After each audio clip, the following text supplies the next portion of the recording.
Hallelujah. क्योंकि प्रभु जानता था, प्रभु जानता था कि मैंने कैसे, जब वो इस्राएली लोग जब भूखे थे, जब उनके पास रोटी नहीं थी, तो जब उन्होंने मूसा से कहा कि हम इस उजाड़ में, इस जंगल में कहां से खाएं, प्रभु यीशु मसीह ने कहा, जब उन्होंने कहा तो मूसा ने उनके लिए प्रार्थना की और यीशु ने, उस यहोवा ने आकाश से मन्ना बरसाया में। Hallelujah, hallelujah.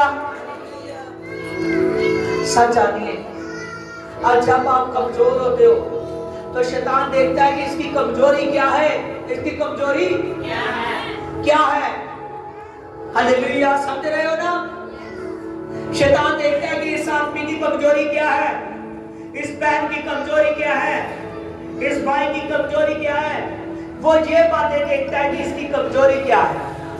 तब उसने यीशु की कमजोरी को देखा ना।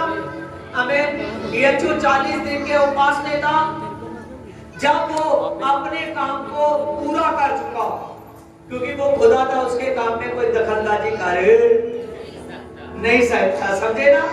ये प्रभु ने हमारे सिखाने के लिए उस शैतान को आने दिया।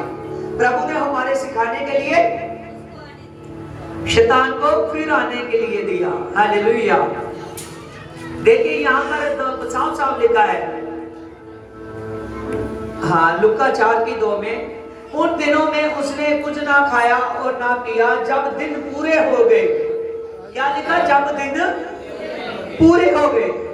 जितनी देर तक उसने अपना काम पूरा नहीं किया, जो उसकी जो कमिटमेंट थी, जो उसने प्रभु यीशु मसीह ने अपने मन में सोच रखा था कि मैं इतने दिनों तक उसकी, हालेलुया, उसको जो गाइडनेस हुई थी कि मैं 40 दिन तक ना कुछ खाऊंगा, तो तभी जब वो बात पूरी हो चुकी, फिर उसने शैतान को आने दिया, फिर उसने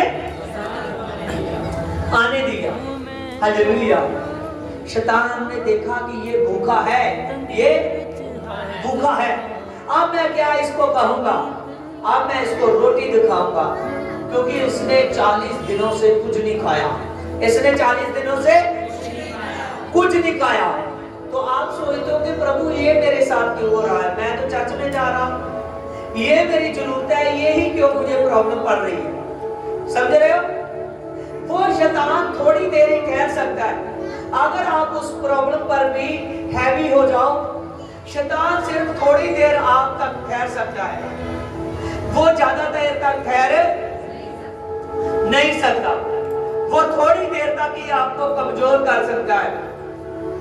हम सोचते हैं कि ये बात, यही हमारी कमजोरी है, लेकिन यही हमसे पूरी नहीं हो रही, तभी हम चर्चेस में भी नागा पा देते हैं, प्रार्थना में भी नागा पा देते हैं। हालेलुया।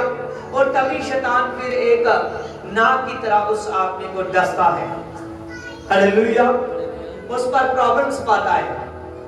जहां पर उसने देखा कि इसने 40 दिन से कुछ नहीं खाया, अब इसके सामने रोटी से अलावा कोई भी वस्तु ऐसी नहीं है, कोई भी चीज ऐसी नहीं है, हालेलुया, जिसकी इसको ज्यादा जरूरत है। तब उसने उसको कहा कि इन पत्थरों से कह दे कि रोटी बन जाए। प्रभु ने कहा, इंसान रोटी से नहीं जीता, परमेश्वर के मुंह से जो वचन निकलते हैं उससे जीता है। Hallelujah, hallelujah.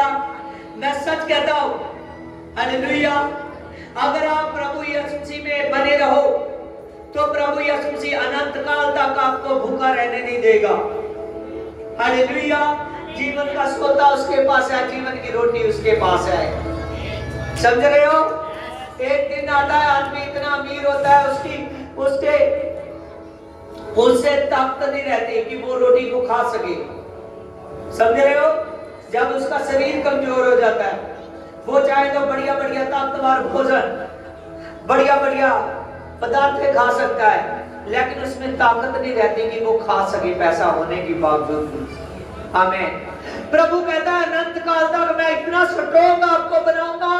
मैं सच कहता हूं, हालेलुया, आप वो चीजें खाएंगे जो ताकतवर है और आप हमेशा जीवित रहोगे। हालेलुया।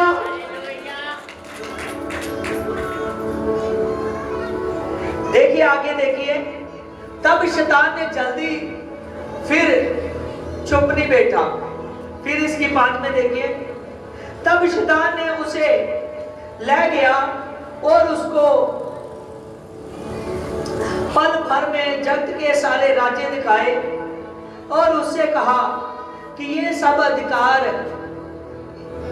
इनका वैभव तुझे दूंगा, क्योंकि वह मुझे सौंपा गया है। आगे देखिए, इसीलिए यदि तू मुझे प्रणाम करे तो सब तेरा हो जाएगा। हालेलुया। शैतान जब ये सारा कुछ क्यों हो रहा है, मैंने कहा ना प्रभु ने पहले उसको आने नहीं दिया। ये सब बातें क्यों हो रही है, हमको सिर्फ सिखाने के लिए। हालेलुया। तब शैतान उसके पास आया, उसको सारा जगत का वैभव दिखाया, सब कुछ दिखाया। उसने कहा देख ये सब कुछ तेरा हो जाएगा, ये सब कुछ जिसका है उससे कह रहा है कि ये सब कुछ तेरा हो जाएगा। जो ना 1 की 3 निकालिए, उसमें लिखा कि सब कुछ यीशु के द्वारा रचा गया और एक भी वस्तु ऐसी नहीं है जो उसके बिना रची गई हो। सब कुछ तो उसका है, फिर भी कह रहा है कि ये सब कुछ तेरा हो जाएगा अगर झुके एक बार प्रणाम कर दे। हालेलुया। लेकिन यीशु ने हमको सिखाने के लिए क्या कहा? यीशु ने उसे उत्तर दिया कि लिखा है तुझे तेरे प्रभु अपने यीशु अपने परमेश्वर को प्रणाम कर, केवल उसी की उपासना कर। हालेलुया। प्रभु ने कहा कि लिखा है कि तू केवल अपने परमेश्वर को प्रणाम कर और केवल उसी की उपासना कर। उसी की क्या कर? उपासना कर। हालेलुया। आज हम क्या करते हैं, हमारे घर में 4 अगर गेस्ट आ गए ना, उन्होंने कहा कि आओ यहाँ चलते हैं, कोई बात नहीं घूमने फिरने चले जाना, तो हम तभी चले जाएंगे। जो कुछ जहाँ वो प्रणाम करते हैं, चाहे हम उनको मानते हैं चाहे नहीं मानते, हम भी अपना सिर झुकाते हैं। लेकिन प्रभु ने कहा कि ये सिर झुकता नहीं है। हालेलुया। प्रभु ने कहा ये सिर्फ परमेश्वर के आगे झुकता है। किसके आगे? परमेश्वर के आगे। हालेलुया। प्रभु ने कहा कि लिखा है तू अपने परमेश्वर यहोवा के आगे प्रणाम कर, केवल उसी की उपासना कर। समझ रहे हो? आज प्रभु यीशु मसीह हमको समझा रहा है कि हमारा जो सिर है केवल एक ही परमेश्वर के आगे झुकना चाहिए और उसका नाम है यीशु। हालेलुया। वो यहोवा परमेश्वर प्रभु यीशु मसीह के आगे सिर झुकना चाहिए, केवल दूसरे किसी के आगे नहीं, क्योंकि हमारे परमेश्वर ने हमको बनाया तो उसने सभी है, लेकिन कोई नहीं समझ रहे। लेकिन जितने समझ चुके हैं इस बात को जान ले कि हमारा जो सिर है केवल अपने परमेश्वर के आगे झुकता है और किसी के आगे नहीं झुकता। हालेलुया। हालेलुया। अगर सब कुछ चाहते हो कि यीशु प्रभु वो सब कुछ दे, तो हमारा जो सिर है अपने परमेश्वर के आगे झुकना चाहिए। जब अपने परमेश्वर के आगे हम सिर झुकाते हैं तो परमेश्वर हमको आशीष देता है।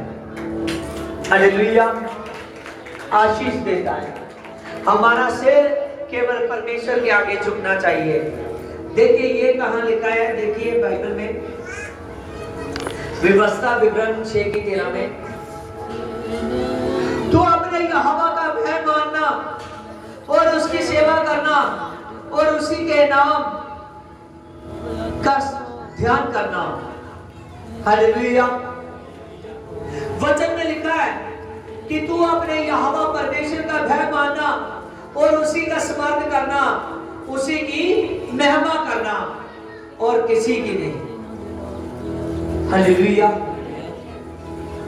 आज आपको सामर्थ चाहिए। समझ रहे हो? क्या चाहिए? सामर्थ चाहिए। अगर सामर्थ चाहिए तो इसको समझना पड़ेगा। समझ रहे हो? इस सभी बातों को इस सभी बातों को शैतान भी वचनों में से बोल रहा। तो शैतान इसका मतलब है कि हमारी भाषा समझ लेता है, हमारी भाषा समझ लेता है। अब शैतान को कैसे खत्म करना पड़ेगा, समझ रहे हो? हालेलुया।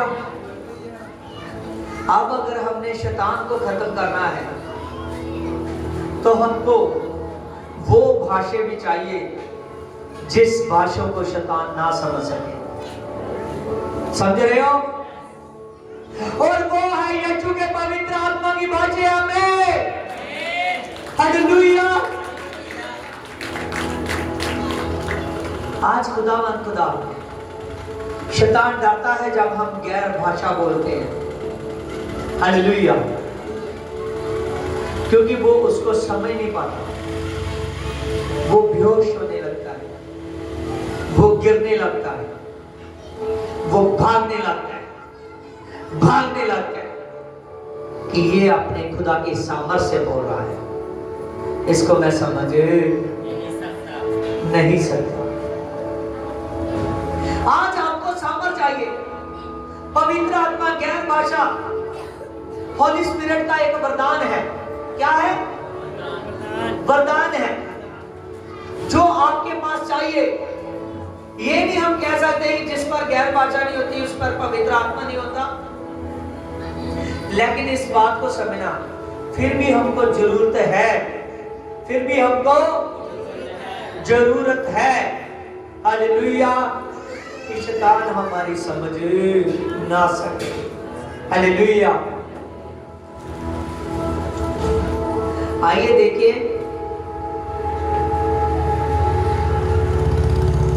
आज कई बार हम समझते हैं कि हमने घर में प्रार्थना कर लेंगे, वचन भी पढ़ लेंगे, जरूरी ठीक है, लेकिन फिर भी आपको चर्च की जरूरत है, फिर भी आपको पासबान की जरूरत है, फिर भी आपको सामर्थ की जरूरत है, उस जिंदे खुदा यीशु की आवाज सुनने की जरूरत है। हालेलुया। क्योंकि आपको सामर्थ चाहिए, आपको सामर्थ चाहिए, वो अभिषेक चाहिए, वो तेज चाहिए। अगर वो तेज चाहिए, अगर वो सामर्थ चाहिए, अगर वो अभिषेक चाहिए, तो आपको ध्यान करना पड़ेगा यीशु खुदा की बात। देखिए इसकी 9 में, देखिए 4 की 9 में लूका में, तब उसने उसे यरूशलेम में ले जाकर मंदिर के कमूरे पर खड़ा किया और कहा, यदि तू परमेश्वर का पुत्र है तो अपने आप को नीचे गिरा दे, क्योंकि लिखा है कि तेरे विषय में स्वर्गदूत तेरे आज्ञा देंगे कि तेरी रक्षा करेंगे और वह तुझे हाथों हाथ में उठा लेंगे कि तेरे पांव को पत्थर से ठेस लगे। हालेलुया। शैतान देखिए यहाँ पर वचन में से बोल रहा है, कह रहा है प्रभु यीशु मसीह को कि तू अपने आप को यहां से गिरा दे। हालेलुया। मंदिर के कमूरे पर ऊपर ले जाकर कह रहा है तू अपने आप को गिरा दे, कि लिखा है कि तुझे स्वर्गदूत बचाएंगे। हालेलुया।